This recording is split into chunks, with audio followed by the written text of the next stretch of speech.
कहेंगी आप, जो बात हो रही है, एक हंगामा 2 दिन से मचा हुआ है बिलावल भुट्टो जरदारी को लेकर?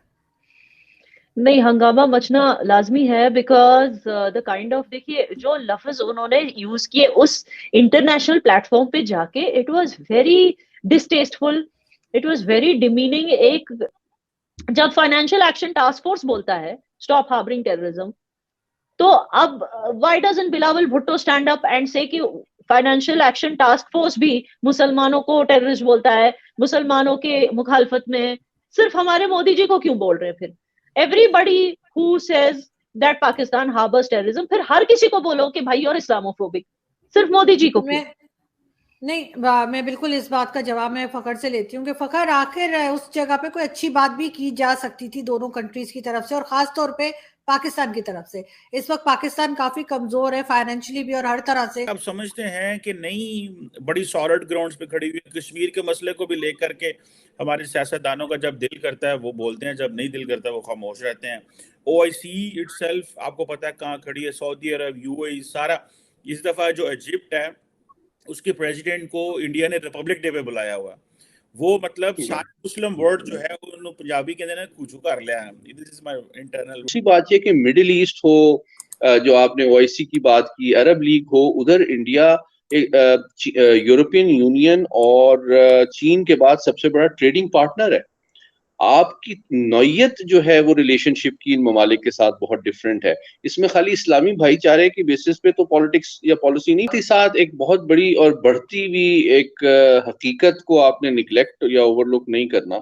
वो ये है कि भारत का इकोनॉमिक लीवरेज और उसका जो पॉलिटिकल क्लाउड है वो भी दुनिया में बहुत बढ़ रहा है वक्त गुजरने के साथ साथ। मिडिल ईस्ट हो या अमेरिका हो, यूरोप हो, उसमें इंडिया सिर्फ ट्रेडिंग पार्टनर नहीं, अब एक इन्वेस्टर बनता है। इटसेल्फ आपको पता है कहाँ खड़ी है, सऊदी अरब, यूएई सारा। इस दफा जो इजिप्ट है उसके प्रेसिडेंट को इंडिया ने रिपब्लिक डे पे बुलाया हुआ। वो मतलब सारे मुस्लिम वर्ड जो है उन्होंने पंजाबी के अंदर कुछ कर लिया है। This is my internal word for light mood idea high level foreign policy जो आपके साथ डिस्कोर्स हो रहा है उसके साथ थोड़ा लाइट वर्ड मैंने कहा, उन्होंने सारी वर्ड अंदर कर लिया। मोदी साहब जहाँ जाते हैं बड़े बड़े हार पड़ते हैं। हाँ, हम किधर खड़े हैं? हमने तो दुनिया को 75 साल कश्मीर और ये सारा कुछ बेचा और कहा कि भाई ओआईसी को बताया कि कश्मीर के अलावा कुछ नहीं है, यही है, आपने इधर ही देखना है। कहाँ खड़े हैं हम? क्या बनेगा? साथ ही साथ एक बहुत बड़ी और बढ़ती हुई एक हकीकत को आपने निगलेक्ट या ओवरलुक नहीं करना। वो ये है कि भारत का इकोनॉमिक लीवरेज और उसका जो पॉलिटिकल क्लाउड है वो भी दुनिया में बहुत बढ़ रहा है वक्त गुजरने के साथ साथ। मिडिल ईस्ट हो या अमेरिका हो, यूरोप हो, उसमें इंडिया सिर्फ ट्रेडिंग पार्टनर नहीं, अब एक इन्वेस्टर बनता जा रहा है। आप इस वक्त अमेरिका में मौजूद हैं, आप देखें कि अमेरिका में जो आईवी लीग यूनिवर्सिटी में साउथ एशिया सेंटर्स हैं उसमें बहुत सारे जगहों पे डायरेक्ट उनका जो, चाहे वो मित्तल ग्रुप हो या टाटा ग्रुप हो या बड़े जो कॉन्ग्लोमरेट्स हैं, वो फेलोशिप्स और स्कॉलरशिप्स और ग्रांट्स स्पॉन्सर करते हैं, नंबर वन। तो वो अपनी वेल्थ को इन्फ्लुएंस में कन्वर्ट करना चाहते हैं। एक तो ये वाली बात है। दूसरी बात ये कि मिडिल ईस्ट हो, जो आपने ओआईसी की बात की, अरब लीग हो, उधर इंडिया यूरोपियन यूनियन और चीन के बाद सबसे बड़ा ट्रेडिंग पार्टनर है।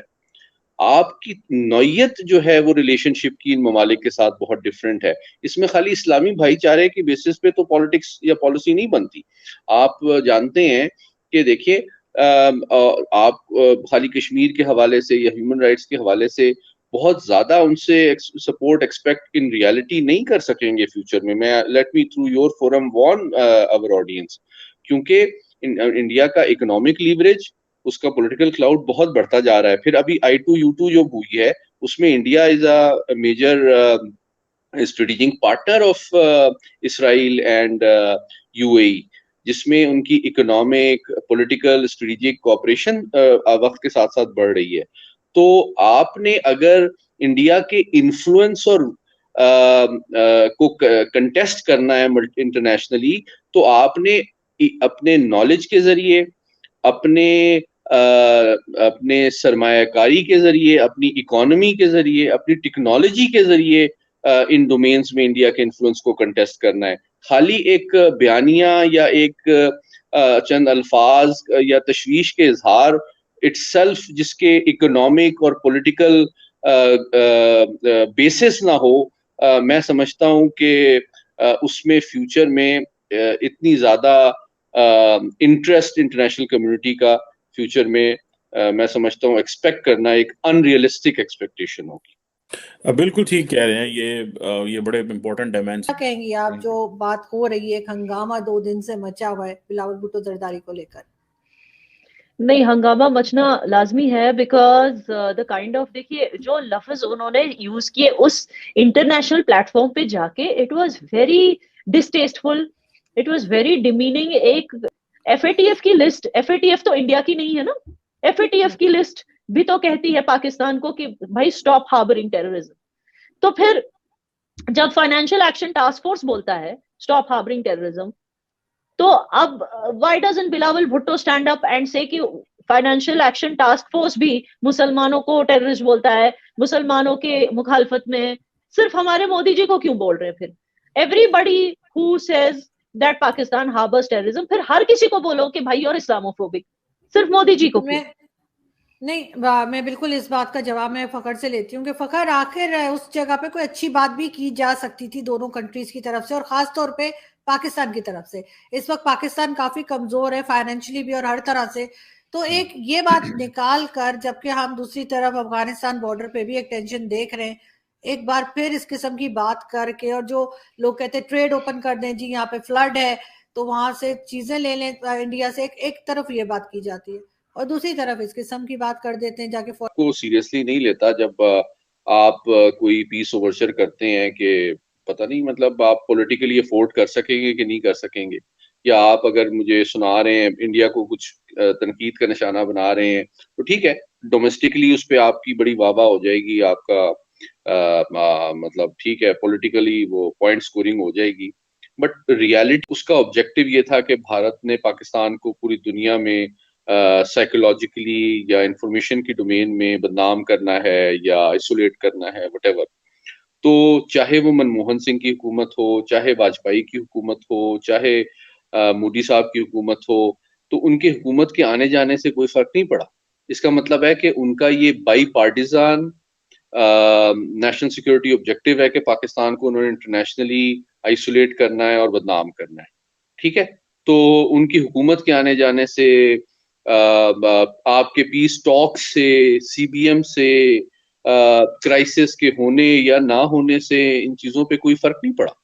और ये अप्रोच कोई उनकी एक गवर्नमेंट की अप्रोच नहीं थी। इसका मतलब है कि उनका एक बाईपार्टिजान कंसेंसस है कि पाकिस्तान को आपने दुनिया में आइसोलेट। हेलो दोस्तों, स्वागत है आपका इंडिया पाकिस्तान न्यूज़ चैनल में।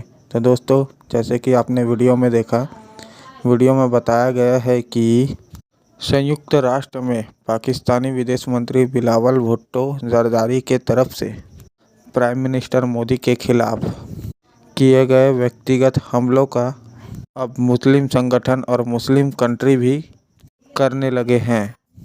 प्राइम मिनिस्टर मोदी पर की गई आपत्तिजनक टिप्पणी को लेकर मुस्लिम कंट्रियों ने और भारतीय मुस्लिम समाज ने पाकिस्तान और बिलावल भुट्टो को आड़े हाथों लिया है और कहा है कि कंगाल पाकिस्तान की तुलना भारत से ना करे, हमें भारतीय होने पर गर्व है। और मुस्लिम कंट्री ने कहा कि भारत हमारा सबसे अच्छा विदेशी पार्टनर है। समाचार एजेंसी एएनआई के तरफ से सैयद चिश्ती ने कहा कि हम प्राइम मिनिस्टर मोदी के खिलाफ की गई भाषा का विरोध करते हैं।